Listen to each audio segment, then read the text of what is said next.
You're listening to the Snob OS podcast, the podcast for Apple snobs.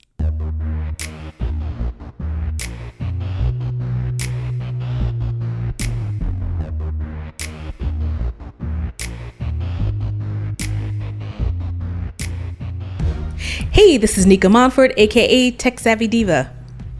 Yo, this is Terrence Gaines, aka Brother Tech. And welcome to the Snob OS Show, the show for Apple snobs where we talk all things Apple and then some. Welcome back, everybody, to the latest episode of the Snob OS Show. We definitely want to thank you for tuning in and rocking with us. Before we get into the show, definitely want to take a moment to do a quick shout out and thank each of you for your continued support of our show. Also, if you want to become a Patreon supporter where you get some exclusive content, you get access to the show live and early, you can find out how to do all of that if you go on over to patreon.com/snoboscast. So with that being said, we're going to go ahead and get right into it. We're going to kick it off with a lowdown where we talk all things Apple.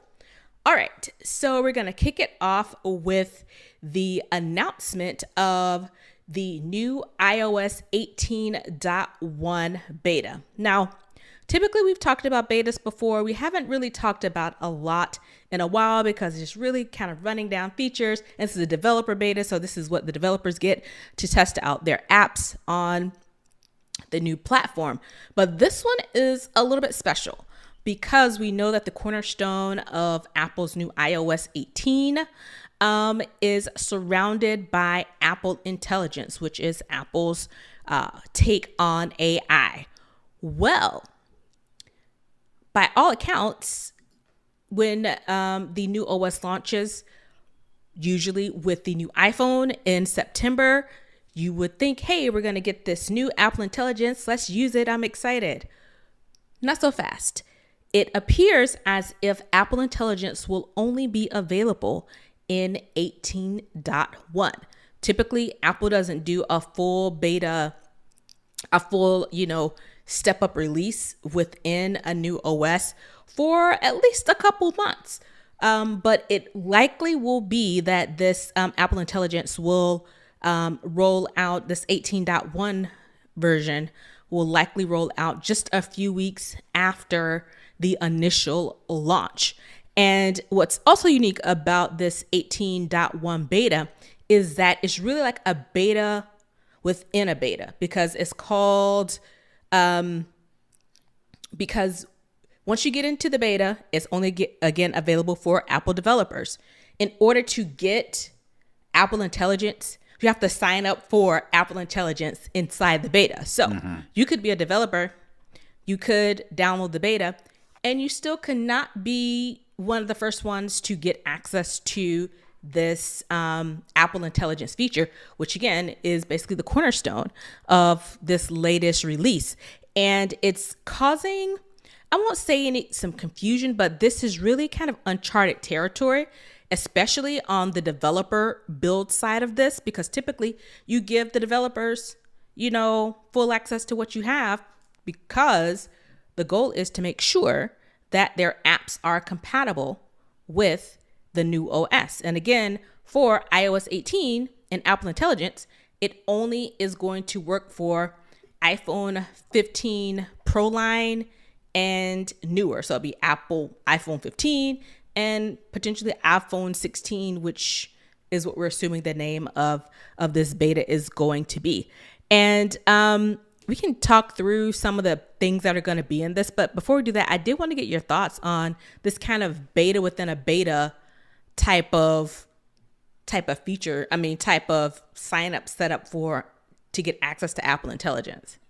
Well, my assumption is they want to make sure they get it right because the questions of, is this secure?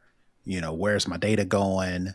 Who's going to be using the data? As far as how is Apple going to use it to create these responses? I think they've got Siri Intelligence to create like little memojis, who's going to, where are they getting that data from so I think a lot of questions out there is about data security, data privacy, and fair use, So Apple wants to make sure that they have all of that information or can at least answer those questions ahead of time. So they do want to make sure that this is in addition to iOS 18.1 beta, because they know that everybody that signs up to get the betas aren't developers, and there's ways around it. You can just pay the $100 fee or whatever the fee is. You can know somebody who can gift you all the different ways that you can get access to the developer beta, not including the public beta, but the developer beta. Apple knows all these people ain't developers. So it's like, all right, if you really want, Apple Intelligence, then you got to sign up and then quote unquote join this wait list. And then Apple has to decide whether they're going to grant you access to utilize Apple Intelligence. If you're going through all those hoops, of course, tech journalists are going to do it. And people are just going to do it anyway. Influencers, tech influencers, yeah. Right. But the people who really don't want to jump through those hoops won't do it. And more importantly, the people who are willing to jump through those hoops may give it a harder test drive, which will give Apple even more data to say, all right, we're on the right path, or here's some things we got to change up. Yeah. And I'm also wondering if this maybe has something to do with what could possibly be coming down the line with OpenAI, because again, in the announcement, they highlighted that ChatGPT was going to be basically like the third layer of using Apple Intelligence. And, as we mentioned a couple of weeks ago, that Apple was getting an observer seat on the OpenAI board. Microsoft already had an observer seat on the board. And after we talked about that, the next week, both of them dipped and was like, yeah, we're going to roll out because we don't want to be linked to whatever lawsuits or issues that could potentially happen with OpenAI. And I was wondering, I was like, I wonder if that has something to do I don't think so. With that. Okay. I don't think so, because according to this story, it says there are, of course, a number of Apple Intelligence features not launching on iOS 18.1 today. This includes Image Playground, which is the thing I talked about earlier, to where you can use Apple Intelligence to create like different images, Genmoji, priority notifications, and a more powerful Siri with on-screen awareness and ChatGPT integration. So the ChatGPT integration, all the security things, it seems like, that Apple is quote unquote could be concerned about aren't launching in the 18.1 beta. So I don't know if that is to make sure people are not using it and then they already are on the hook for something when it's in the beta, or they just want to let that stuff cook a little bit more before they launch it. So, okay. Yeah, Apple's like really my opinion is, of course, since they've pumped themselves up as, we're keep your data private and we are secure, last thing they want to do is launch something in a beta that gets them in trouble. So it's like, we're going to pump the brakes on that and we're going to let that cook a little bit more. For sure. As far as the beta itself, so what's included in this 18.1 iOS and iPad OS? Writing tools, where it says, we're reading this article from 9to5Mac. Users can write, proofread, and summarize text nearly everywhere they write. Think of Grammarly. So basically, you will have a built-in Grammarly. Some new Siri features are included in this. I'm trying to see if there's anything that is super exciting. Glowing light that wraps around the edge of the screen when Siri's active. That could be new, because right now, you kind of get the little circle, like little waveform type thing that's at the bottom. Now it's going to be a full screen outline. You can toggle between text and voice. It gives support everywhere you go. Answers thousands of questions about how to do something on the iPhone, iPad, Mac, pretty much what it already does now. And it can follow along if users stumble over words and maintain context from one request to the next. So if you're talking and you flub something or you missay something, you can keep going and it'll pick it up and keep allowing you to have that request to Siri. Some mail features are included. Skimming through those. I think we saw before, it kind of like groups your, like, some of the emails together. which includes like your most important emails. They kind of group it together, put it at the very top. You can access the inbox instead of previewing the first few lines. Smart replies kind of gives you prefab responses to certain text messages. Reduces interruptions. New looks like maybe a new focus mode. A new focus for things that need your immediate attention. So if you have a focus turned on, it appears you can get an immediate attention that kind of pops through that. Photos. I know that you are huge on photos, and I think when we did the announcement, you talked about a couple of things with the photos feature that were pretty interesting to you as well. I'm not sure if any of those things that you were initially into are in this beta or not. Well, not specifically, but something that is interesting is memories. With the new Apple Photos, the recent Apple Photos, it'll automatically link pictures that were taken in a similar spot at the same time, with the same faces. Mm-hmm. Apple will automatically group those together and create a movie. Well, with this new 18.1, you can actually use, you can use text prompts or typing prompts. Like you can type a description and Apple will pick the best memory photos and videos to make a memory for you. Right now, I don't think there's no real way to make a memory manually. So this I think they just go basically based on like dates or whatever. Right, and sometimes in my memories, it's just like random photos put together. I'm like, how did you get this combination? Right. So with this feature in iOS 18.1, you can actually give it some more description and it'll actually create a memory movie out of that. Now, what would be dope is if I could then share that movie or save it in my collections or something to that nature to where I don't lose it, because if I go through all that effort to, type in descriptions, type in a prompt, and it give me this memory for the time that I'm actually using the photo albums. And it's kind of like, well, that's stupid. So hopefully once you make the movie, you can save it, add it to a collection, favorite it, whatever the case may be. Do some other stuff with it. So I go back to it, if I want to. Yeah. Alrighty. Next up, it's been a lot of talk about obviously that big beta update, but there are some housekeeping things that also came out around the same time. Mac OS updates. Lots of them came out. So across the three latest Mac OSs, that's Sonoma, Ventura, and Monterey, more than 100 security patches were fixed across these three OSs. For Sonoma, it was 54 updates. For Ventura, 36 updates. And for Monterey, 32 updates. So anytime you get an update, it's like, yeah, we always say it. Make sure you do your updates. Make sure you do your updates. But I think in particular, because we did get a little bit more information surrounding some of these security patches. And in this article from Macworld, there were a few that were highlighted that I think are of particular interest, because they are some pretty serious security vulnerabilities that are fixed. For those who use family sharing, I know a lot of you have multiple people in your plans and you share access with each other.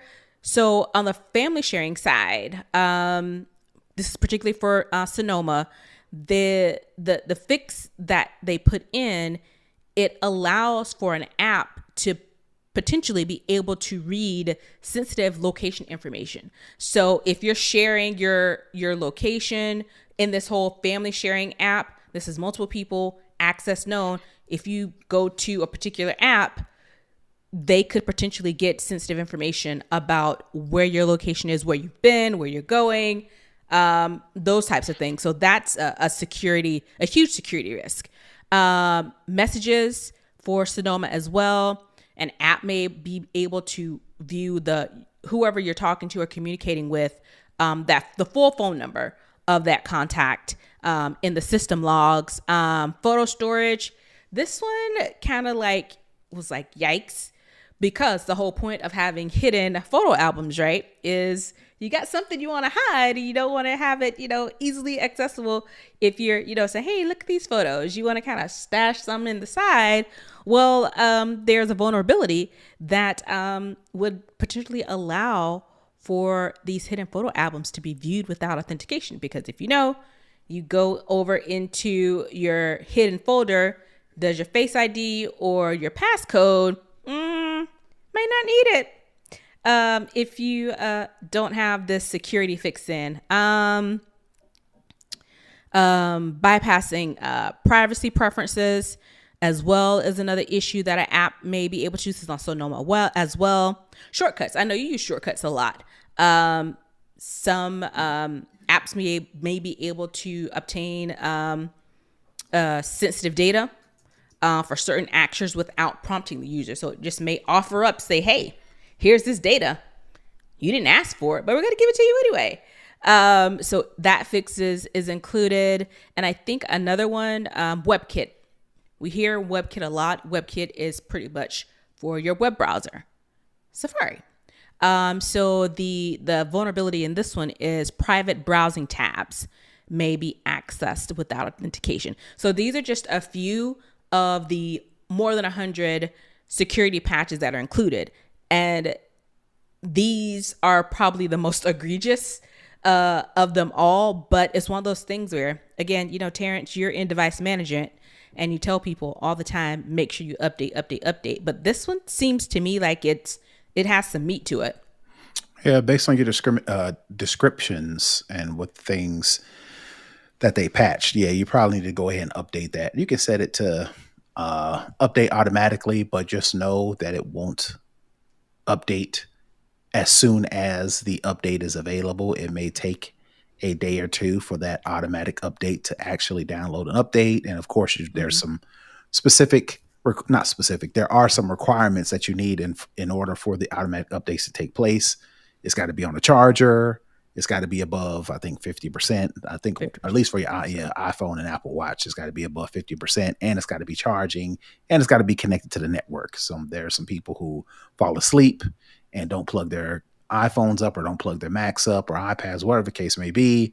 They're on them all night long, and there's not enough of a downtime for the iPhone or Mac to say, oh, let's go ahead and push this automatic update, because you're always on there clicking and clicking. Mm-hmm. So there's no quote unquote downtime for Apple to actually push it, even though you've got automatic updates turned on. So my suggestion would be just go ahead and manually update, especially when there are security patches, which seem very, very frequent now. But so yeah, definitely just go ahead and do that. But in addition to that, there's a new iOS, iPadOS, watchOS, a couple of them that are coming out right now as well.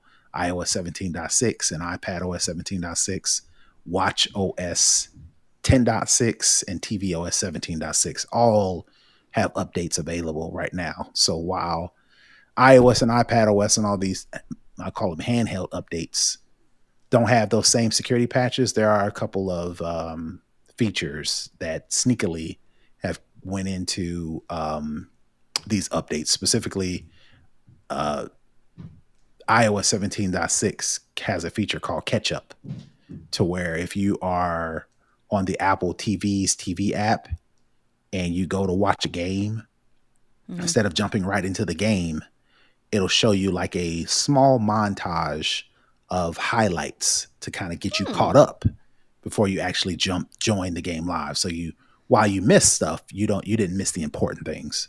So gives you a recap. That's neat. Yeah. So I just thought I'd highlight that. But yeah, in addition to macOS, there are some iOS updates available, and watchOS and tvOS updates available too. Do your updates, people. All right. This is a bit of a quick little story, and I thought this was interesting, or just kind of like for your knowledge. In addition to, the beta that came out, people, especially some of these Apple tech journalists or tech influencers or enthusiasts, they always kind of have to go and dig a little bit deeper to see if there's something that they can find to maybe give them a leg up or give them a little bit of a clue into what's going on in the mind of the people that dream up the things over at Apple. So this user, Aaron P613 on Twitter, noticed that on the Mac OS Sequoia 15.1 beta, it include numerous references to unreleased devices that will arrive later this year into early next year. So it doesn't really give you much information as it relates to the device itself, but it does give you some of the model identifier code. So based on what Aaron P613 found, you can basically allude to the fact that there's an iPhone 17 coming out, an iPhone 18, iPad 17, Mac 16, Mac 17, and there are different version numbers of these as well. And I think, and according to this article, the different versions, so it was like iPad 17.1 or 17,1. So that's like, this is, a standard iPhone, or this is the iPhone Pro, or this is the iPhone Pro Max.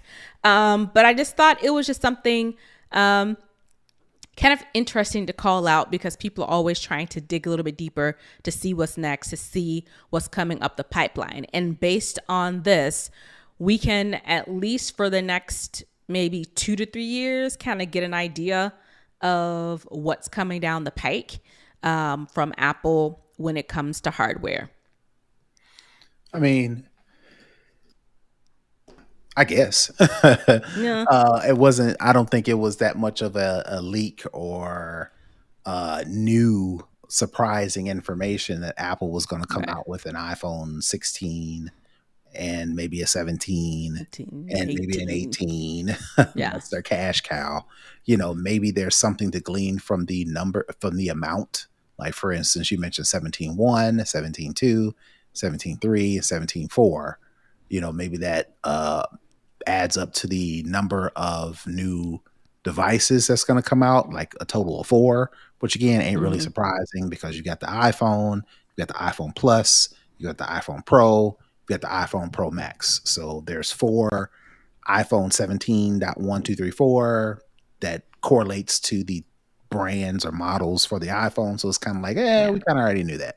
So, but again, I guess it's interesting to see how deep and how far people will go down that rabbit hole in order to get some information that is noteworthy, quote unquote, which again, in my opinion, not really all that noteworthy, but they are digging. So if I was Apple, I would purposely throw people off the scent. Petty. I would put so much random information into these things to where people would be confused, and I would sit back and giggle at all of the posts that all of the articles and the stuff that was way off, and give people, people who are quote unquote have historically been right on these things, throw them for a loop. So the rumor people, so much so that their fans start to question whether or not they're accurate or whatever. I would be having a field day. That would be Apple needs to make a job and give me that job to throw people off their scent when new products come out, because that would be the hardest I ever work in my life. To purposely have people scratching their head when they're digging through this stuff. Like, what? Oh my God, I got the newest invention. And then it's like, wonk, wonk, wonk, when, time comes out. So yeah. The last story in the lowdown this week, we haven't really talked Vision Pro in a while. And I saw this particular article and I was like, this is interesting. Brain implants. We've talked about them before with old Muskie, but this company called Synchron announced Tuesday that they have developed a BCI, brain computer interface, that works with Vision Pro's AR VR headset and is controlled by thought. not with eye movement, not with fingers, but with your brain directly.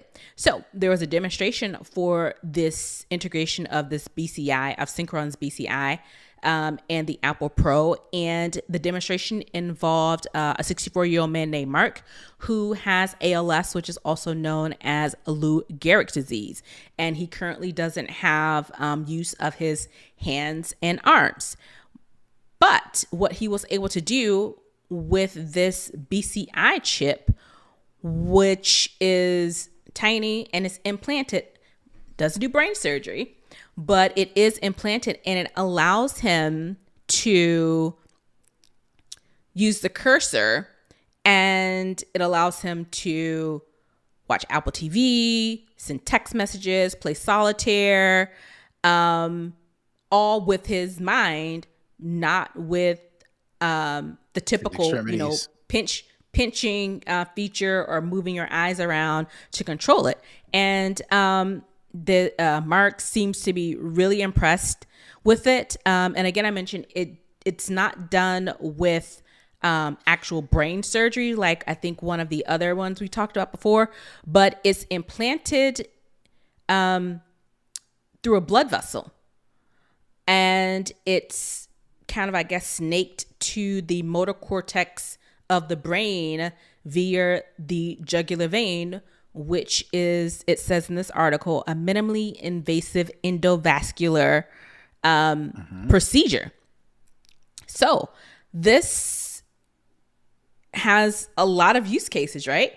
Especially with people who may have be paralyzed from like the neck down, or have motor skill functions, or in this particular case, a guy with ALS.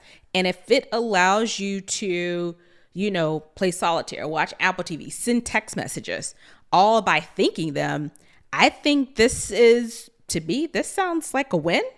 It sounds definitely like a step forward. It sounds like this company is being very mindful and thoughtful in the way that they're approaching this. So yeah, I thought this was pretty interesting. Yeah, it's definitely a step in the right direction.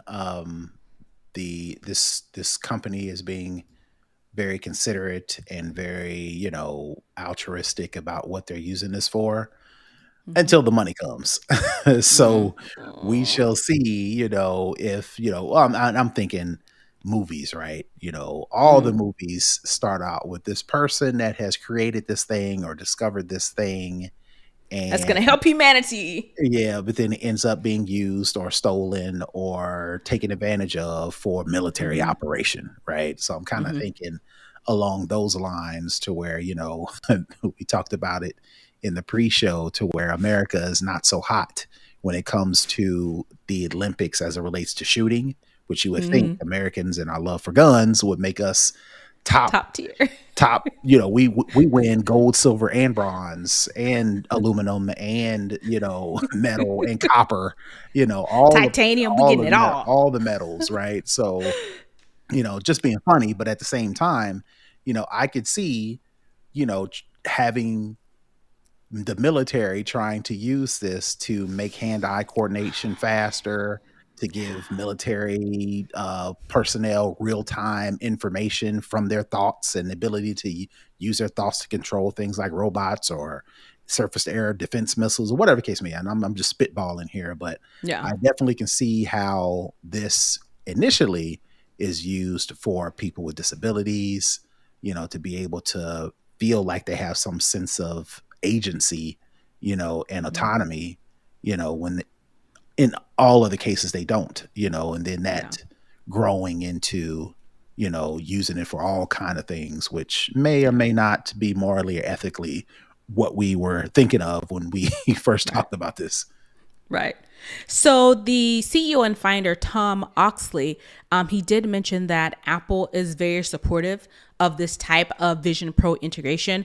And they talk a little bit more about what this could particularly mean specifically for people with disabilities. It is saying it could lead to further integration of other adaptations for folks with physical limitations, could be used in therapeutic and medical ways. It could enhance communication for people who may not be able to speak. They'll be able to, and people who maybe use like input methods, like if you can type something and it like gives you kind of like the robotic type voice, this may could improve some of that. Educational opportunities for students in the classroom who have these disabilities, these physical disabilities, but mental capabilities are, on point, but, the mind and the body doesn't want to quite cooperate. This will likely allow students to feel more involved and proactive and included in their educational endeavors. Professional applications.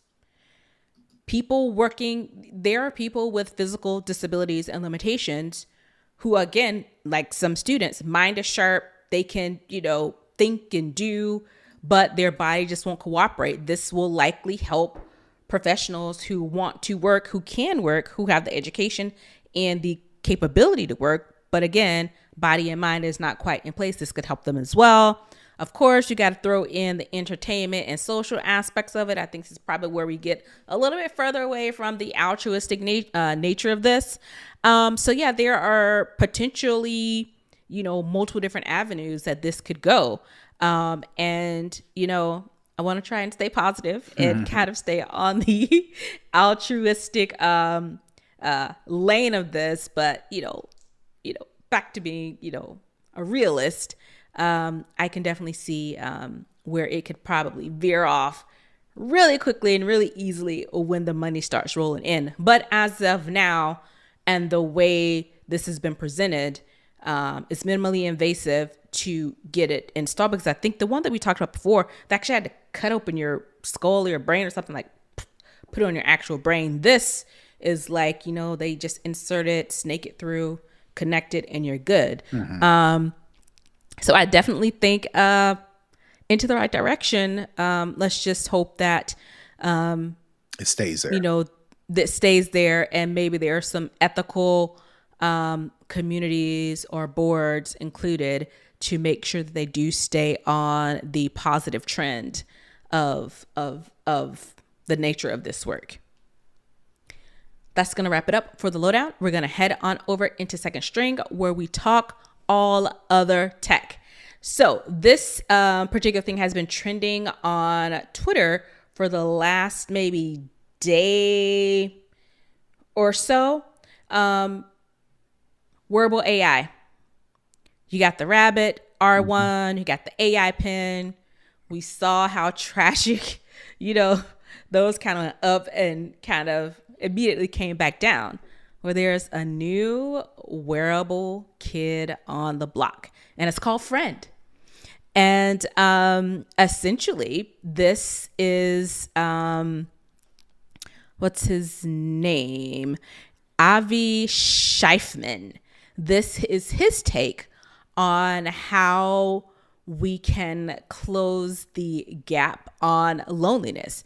We've talked about it before. A lot of people, especially men, we've talked about it before, and people not having community and relationships to build with friends or socially, especially, coming out of the pandemic. People are really kind of siloed. This particular device called Friend is basically what it is. It's giving you a friend. But it's a wearable. How do you do it? How does it work? So it's a wearable device that you put around your neck, and you basically talk to it. And then what?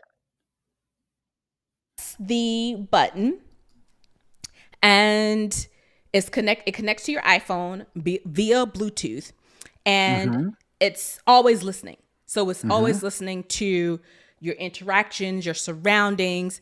And if you press this button, that because you wear it as a necklace around your neck, you press it and it allows you, the person, to speak to Friend, and then Friend is going to send you a message to your phone, almost like you're texting a friend and you're having a conversation with them. Additionally, this allows you for Friend to give you a response without being prompted. It can just say, send you a text message.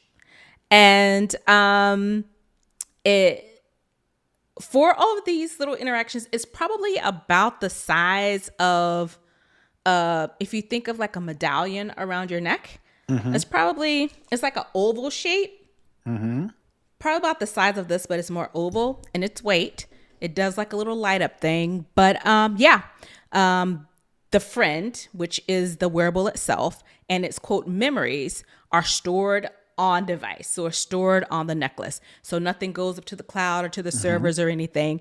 And the creator, as I mentioned, Avi Scheifman, he said that this device is a quote expression of how lonely quote he felt. In an interview with The Verge, he said that Friend was designed to be supportive, validating, and able to encourage ideas. He says it's quote, it's a great brainstorming buddy. You can talk to it about relationships and things like that. So it's called Friend. So it's basically giving you a digital friend that you wear around your neck. You can talk to it prompted, and it can talk to you unprompted. Pre-orders are available, $99, and it's set to launch January 2025. So, want to get your thoughts on Friend. I will say before we get into your thoughts, how I even first became aware of this. Someone posted, I think they got like $2.5 million to start this up. They spent $1.8 million of that money on buying friend.com.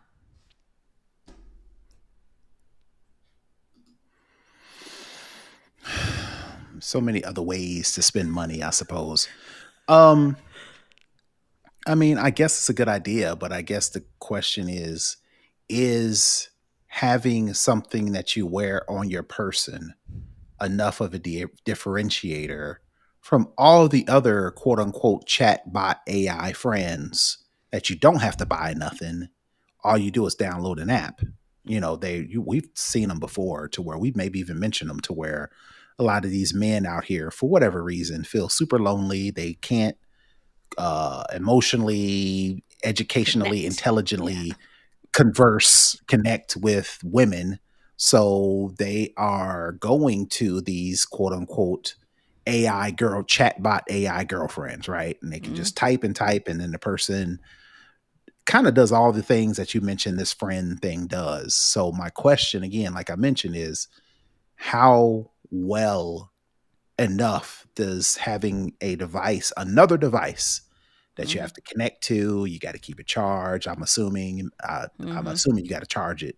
It may not have to be charged every day like your phone, but you got to charge it. So it's another thing you have to tend to versus an app that I can download and do the kind of the same things, right? I can give it access to my microphone so it can listen all day long. You know, I can give it access to my text messages so it can kind of see how I talk, who I talk to, the conversations I have, all the things that Friend can do. It's like, why should I pay $100 for this thing when, like, right now I can download an app that kind of does the same thing? Is that enough of a differentiator is my ultimate question. I guess it depends on how lonely you are.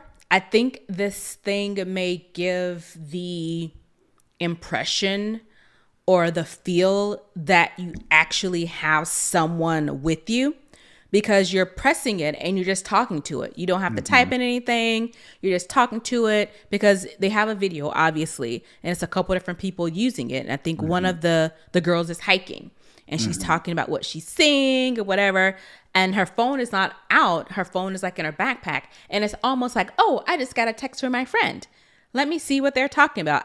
To me, it gives the illusion that you actually have a person that sends you messages and you talk to them, but you're not actually like on your phone texting or like, hey, blah, blah, blah, blah, or whatever. And it's not like some weird, funky, like the AI pen, which, you know, looked kind of weird and you had to clip it to you, or the rabbit, which was orange. This is just like a little medallion around your neck.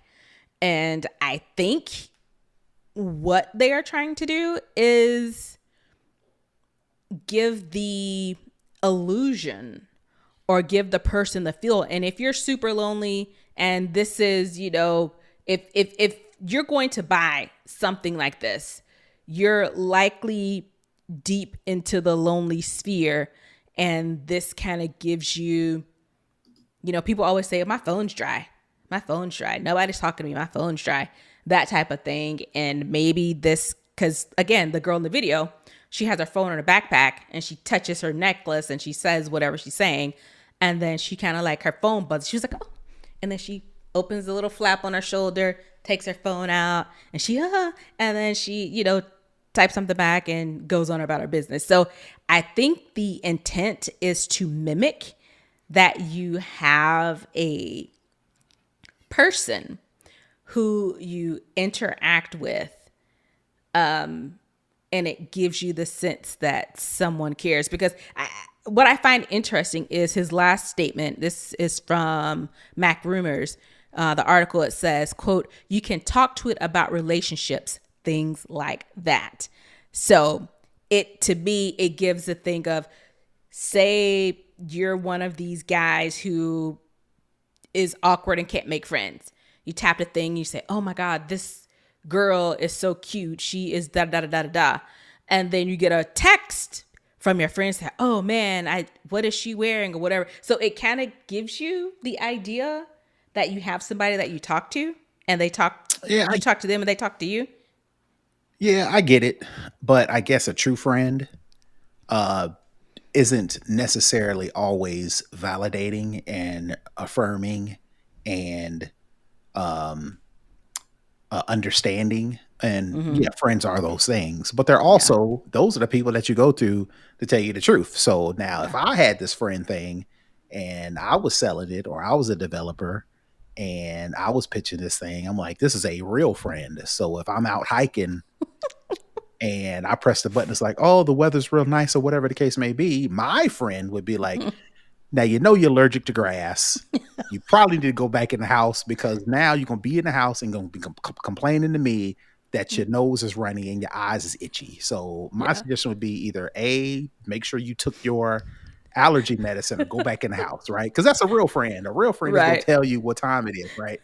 This thing, the chat AI bot things that I mentioned, all are kind of like less of a friend and more of a stroke your ego.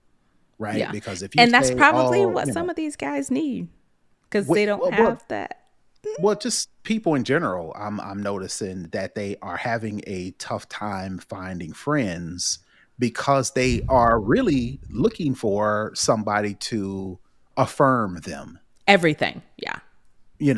Everything, like you said, everything, their thoughts, what they're wearing, what they're into, a true friend is be like, yeah, you about to go to that concert. All right, well, let me know how it goes, because I ain't going. You know what I'm saying? Right. You're looking up. A true friend is going to be a true friend. This is less of a friend, more of a coping mechanism for the lack of friends that you actually have. And there's an answer for that. It's therapy. And it'll probably cost you about $100 a session, which is about how much this thing costs, but you actually work on yourself to then be able to go find friends. Now, again, I know it's not that easy. I don't want to give the impression that I know the answer to people who are suffering from depression or whatever the case may be. I don't want to give you the impression that I know the answer, but at the same time, the way this thing operates is more of a affirming thing, which I guess people need that, but you also need that, real companionship, whether they are, think like you, talk like you, or not. Yeah. And I think what this could potentially do is dig people into a deeper hole, into more isolation, because it gives the appearance that they have someone, and it doesn't allow them to say, hey, or encourage them to go out and try and meet people or try new things or go to therapy. Because why don't I do that when I got a bestie who's going to agree with everything that I do and is going to co-sign and, love all the things that I love. So it's interesting. But it does show that there are people out there who domain hoard for this reason. Mm-hmm. Because imagine if you bought friend.com for $8 a month to keep the domain active, and then here come this joker that's going to give you $1.8 million just to use friend.com. So if this story didn't give you any new ideas, one idea it should give you is if you come up with a cool name and it's available as a website, go ahead and spend that money and buy that. Spend that $8 a month to keep it active. All right, let's head on over to For the Culture, where we talk all things social, entertainment, communal, whatever the case may be. So on yesterday, which was Monday, around, or was it Sunday? It was a Sunday or Monday, around 9 p.m. Eastern time, a tweet went out saying, hey, President Trump, former President Trump, I think they called him President Trump. They probably did. It says former. NABJ hosts a conversation with former President Donald J. Trump. If you don't know what NABJ is the National Association of Black Journalists. They have this conference every year. I have a really good friend who's in journalism, spending a long time as a part of NABJ. I have some acquaintances that are in NABJ as well, and they always talk about it's like a big family reunion. They go back, they have a good time. A couple people's like, you should probably come because technically you're in media because you have a podcast. And I was like, oh, I don't know, whatever. But anyway, this is almost 50-year organization dedicated to the uplifting, the empowerment of Black journalists all around the country. So when this was announced that on either Sunday or Monday evening that this would happen on Wednesday at noon, people were in an uproar. It's like, one, this guy don't like Black people. Two, this guy don't like the press. Why are y'all welcoming him? And then it's the fact that it's moderated by 3 Black women journalists. One being Harris Faulkner, who is a Fox News correspondent, we'll call her. I won't call her journalist, I'll say correspondent. Well, the internet is exploding. People are talking, oh my God, this is the worst. Why are they platforming a known racist, convicted criminal, all these things? Then you have other journalists coming about, well, this is the job. We have to ask the tough questions. We want to talk to all of the candidates. And it was like, well, we always invite the candidates to NABJ to speak and have a conversation with us. People were still like, I don't think you should do it. This is not going to work well. So it's all this discourse. People were, firing shots back and forth. One of the people who said she volunteered this information said she was one of the ones who made the call. They go and she's very passive aggressive and a little bit antagonistic to people who are asking questions about how did this come about? Because again, they found out about this less than 48 hours before it was supposed to happen. People have already bought tickets to the conference, hotels, because it's in Chicago, plane tickets. And her response to people when someone said, what if people don't want to see this? She was like, well, they can just not come. And so that was a whole nother thing. So all this is going on. People are asking questions, how this come about, who co-signed on this. There were co-chairs who said they had no idea that this was even happening. No one informed me. I think one of the co-chairs stepped back. There were a lot of people who were scheduled to speak. They canceled their panels. And it's all of this commotion. Well, the event happened today at noon Eastern Standard Time. So it has these 3 journalists who were doing this panel. They were like, the president of NABJ was like, we're going to do live fact checking, because people like, this guy is just going to use this as a way to spew his lies and denigrate Black women, denigrate journalists. This is not going to be good for you. This is not going to be you being the organization. It's not going to be good for us being the Black journalists and the community at large to platform this guy. No. We are doing all these things. We're going to make it happen. This is going to be great. This is what we want, right? If you're a journalist, you're supposed to be unbiased. But again, this conference, from what I gather from the people that I talked to about it, is that it's like a family reunion. It's a place to kind of let your hair down a little bit because journalism is already hard. It's already hard to be a Black journalist. It's not that many slots available. So it's more of kind of like, let's kind of recharge ourselves before we go back into our different things. Well, the event happened today. The former guy was almost an hour and a half late for the event. It also came out that Harris Faulkner, the Fox commentator, one of the contingents for him to speak was to have her on the panel. And what has also come out of this is that the former guy was invited every year leading up to his campaigning, all the way through his administration and into his second time running for this. He never came, never went. And he said the stipulations were it had to be all Black women. It had to include the Fox person. And what the streets are saying is that the reason for the delay was not because he was late, but because there was an argument. Because one of the things that the NABJ president said was, we're going to live check him, because that's one of the things that people talked about. Who's going to hold him accountable for the lies that he undoubtedly tells, because that's what he does. And like, no, we're going to have a live ticker that's going to live fact check him with PolitiFacts, real time, so you can see those things. And he wouldn't go on because he said, no, if it's live fact checking, he won't come on. So they were at a standstill.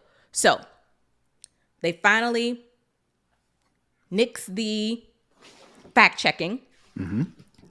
And he comes out, and out the gate, one of the reporters, I think her name is Rachel Scott from ABC. She's teeing up her question. So she's running down these things, she said, we're gonna, talk about the elephant in the room. You're here talking to these Black people. You've said, this about this black person, that about this, group of people. What would make Black people want to vote for you? And he kicks off and said, well, that was a very rude question. And basically, going to that was nasty. And he was basically antagonistic to her the whole time, antagonistic to the other Black woman. But whenever he got kind of like in a jam, the Fox News person, who was kind of like his safety blanket, she would come in and give him a softball question. So it was originally supposed to be an hour-long interview. They pulled him about 30 minutes into the event. So I titled the section NABJ A Bridge Too Far. With all that kind of background, I did include an article from the Griot that kind of gave the background up to the point of the actual event to kind of give the background. But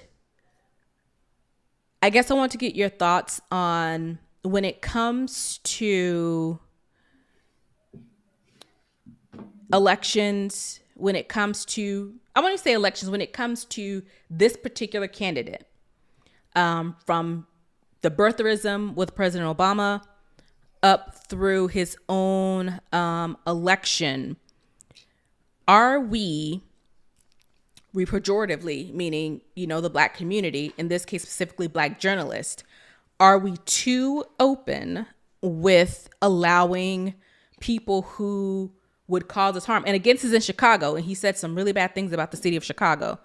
Are we too accommodating and welcoming people who cause us or mean us no good, or have shown or proven that they don't mean us any good, or because these are journalists, they are required or they should allow someone like him to come in and have these conversations? Well, nobody's obligated to do anything. That goes for journalists, that goes for politicians, that goes for people at the church, that goes for whomever. You're not obligated to do anything. If you claim you are a true journalist, you will put the offer out there. You know, you're inviting both of the presidents on a regular basis. You know, keep it consistent, right? I think the problem with this particular case is it's a multitude of things. The first problem was the fact that they couldn't get Vice President Kamala Harris to speak there because in the beginning, they were floating the idea of doing a virtual thing. Mm-hmm. And Kamala Harris and her team, you know, there was a lot of confusion as to whether or not they were going to get Kamala Harris there. So she said that she couldn't come. She said we can do something virtually, and then they said no. They said no. But then when she became president, or the presumptive nominee for the Democratic presidential nomination, that story changed to, can you please come? Can you please come? We'll do the virtual thing. We'll do the virtual thing. You can send a representative. You can send, hell, we don't care. You can send Megan Thee Stallion for all we care. You know, we just need somebody from your people, representative, somebody to come down after all the backlash. Yeah. Right. And they were like, nah. And Kamala Harris's team are like, nah, we've moved on. So I think you said no. So we had to keep going. As a result of that falling through, then they had to go full bore on getting former President Donald Trump there, because they have to, not they, but conferences, big events, they have to have this big tentpole event. And I'm assuming the conversations, if they would have worked out between Kamala Harris, would have been that tentpole thing. Since Trump is really trying to now appeal to Black people, he probably agreed to come to the event and probably took them by surprise, because what you've mentioned is every year that they've invited him previous up to now, he's declined it. Well, this year he agreed. So now they're like, oh shit, what do we do? Right. So, and I'm pretty sure they would have either had more leverage if Kamala Harris, Vice President Kamala Harris would have been there to use that as leverage against Donald Trump. Well, since she wasn't going to be there, Donald Trump was like, all right, I'll come, but this and this and this and this and this has got to happen. Mm-hmm. And that put the NABJ in a weird position to where they kind of like, all right, we got to do something. We just can't have nobody, right? So they're like, all right, well, let's bring Trump on, but we're going to have these stipulations. And it's up to Trump and to be like, yeah, no, yeah, no, yeah, no. But so he had his own requirements, and NABJ, they had to do something. So they was like, all right, well, we will. Did they have to? Well, they had to, in the sense that they claim to be unbiased. They claim to be true journalists, right? So the ability to bring somebody like Donald Trump to their own people, which in previous history, he is pretty much rolled with his own crowd. So they figured, okay, this is a win, because we can get him into quote unquote enemy territory. And we can grill him. But of course, with Donald Trump, you know what time it is with Donald Trump. You know what time it is. He's not going to play the game the way you think he should play it. That goes for Republicans, that goes for Democrats, that goes for businesses, that goes for anybody. Donald Trump is going to play the game that he wants to play. And you either get on board or you get off. Ran off. Right, or get and ran that's what off, happened. right? And that's what unfortunately happened to a lot of these. Go ahead. And ABJ, they got ran over. So now they look bad, right? Because now they look bad because now the Black people's like, man, what are you doing? Right. Which going back to your original point is, I mentioned that, you're not obligated to do anything.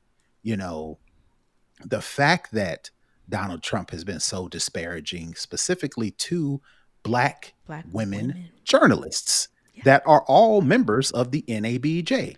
And like all April who won, Ryan, and they Hill, all won. Yeah, all these people that Yamanish Al-Cinder, I think, they all were previous NABJ Right. So he women or disparaged all of reporters of the them. year. Yeah. So for the fact that he like directly disparages the NABJ, and then for the nerve for them to turn back around and say, please, please, please, for lack of a better term, it's just like now black folks is like, yeah, yeah, we don't know if we messing with y'all like that. They've got turmoil within the ranks. You mentioned some lady left her post because all this was going down. So People it's are just like, canceling talks. Yeah. was it worth it? Because It it's was like, not. this is not new with Donald Trump. You You have to know what ask you're yourself, getting. you Yeah. have to ask yourself, is it worth it? Is it worth it? And in most cases, It is not. especially with our demographic, it ain't worth it. It's not worth it. You are And not now they going know. to win. Yeah. You weren't going to So now win they know. either way with this. You are Right. always going to be losing. And I saw somewhere that they were saying that Fox News was a sponsor of some sort. So there was money exchanged You can add that to it. for this.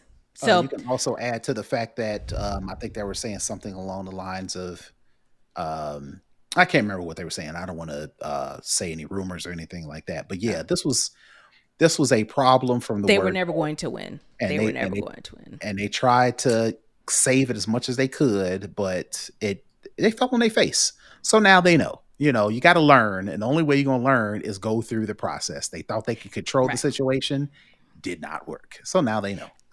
I don't know when they're going to learn that this guy is who he is. And I think the president was like, yeah, this is our chance to find out his side or whatever. And I'm like, you've known his side from the beginning. It hasn't changed. It's not going to change. You are going to, even if you thought you could get him on stage and control him and got you, you lost as soon as you agreed to this. As soon as you agreed to this, there was no coming back for you. And I honestly don't feel bad for the organization or the leadership because they brought this on themselves. Who I do feel bad for are the members who did not want this, who pushed back against this, and were not listened to by their leadership. So it'll be interesting to see if people keep their memberships, keep paying their dues, if they come. And again, this is the first day of the conference. So they got the rest of the week up through, I think, the 4th I think they will. to be there and do this. I think NABJ is, like you mentioned, they are family. I don't know about the leadership, but I'm assuming the members who go on a regular basis, they consider themselves family. Like you mentioned at the top, NABJ is a time for them to kind of kick it with old friends they haven't seen for the past year and get to hang out and get to talk about some stuff at the same time, right? I don't think that's going to stop. I'm pretty sure this just gave the leadership at NABJ a black eye, something that it will take them a while to recover from. Now, it will, because the presidential election season will change subjects. Surprisingly, nobody's talking about Israel and Palestine anymore because we've changed the channel. So we'll change the channel off of this too. But for the meantime, in between time, NABJ, they've got this black eye. Right. Yeah. And, going forward, there probably will be a shakeup at the top. And then this time next year, it'll be back to business. Yeah. I probably think the whole leadership is probably going to get le boot after this because this was bad. All right. That's going to wrap up for the culture. Let's head on over to the hookup. I'm looking at the wrong camera. Let's head on over to the hookup for the tech tip of the week.